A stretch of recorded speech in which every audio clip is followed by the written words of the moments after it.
अध्यक्ष महाराज, तो तुमचा अधिकार आहे.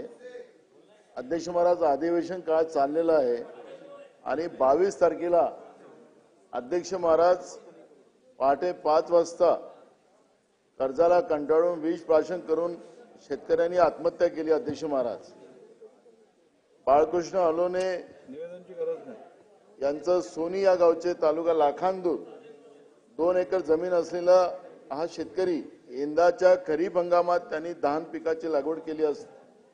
अध्यक्ष महाराज, या वर्षी पुराची परिस्थिती भयानक होती आणि त्याचं पीक पूर्ण नाहीसं झालं होतं. अध्यक्ष महाराज, आणि अध्यक्ष महाराज, पीक नाहीसं झाल्यानंतर त्याला जी आर्थिक मदत मिळायला पाहिजे होती, पुरामुळे नुकसान झालेलं, त्याला मदत मिळाली नाही. मुलाबाळांचं आयुष्य पूर्ण वर्ष कसं काढायचं आणि घेतलेलं कर्ज कसं परत करायचं, आणि याच्याने या शेतकऱ्यांनी आत्महत्या केली. अध्यक्ष महाराज, अधिवेशनचा काळ आहे, तुम्हाला अधिकार आहे, स्थगन आपण नाकारलं, पण अध्यक्ष महाराज, किती शेतकऱ्यांच्या आत्महत्या या सरकारला पाहिजे? कर्जमाफी सरकार करायला तयार नाही, शेतकऱ्यांच्या शेतीच्या मालाला भाव द्यायला तयार नाही. रोज शेतकरी महाराष्ट्रामध्ये आत्महत्या करतात. अध्यक्ष महाराज, आणि ही गंभीर बाब आहे, ही गंभीर बाब आहे. अध्यक्ष महाराज, आणि या अन्नदात्याला या महाराष्ट्रामध्ये आता जगायलाच काही स्थान नाही, असा काही सरकारचा उद्देश आहे का?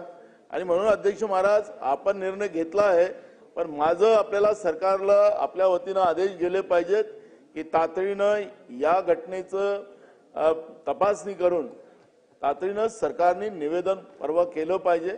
शेवटचा दिवस आहे, शेतकऱ्यांच्या आत्महत्येच्या बाबतची भूमिका आणि सरकारला नसेल करायचं तर सरकारचं काम आहे. अध्यक्ष महाराज, पण माझा एक सवाल नेहमी राहील. अध्यक्ष महाराज, या सरकारला शेतकऱ्यांच्या किती आत्महत्या पाहिजे, तेव्हाच हे सरकार शेतकऱ्यांचं कर्ज माफ करेल आणि शेतकऱ्यांच्या जीवनामध्ये अत्यानंद निर्माण करेल, हा माझा सवाल नेहमी राहील. अध्यक्ष महाराज, आपण दिलेल्या माहितीची शासनाने नोंद घेऊन उचित कारवाई करावी.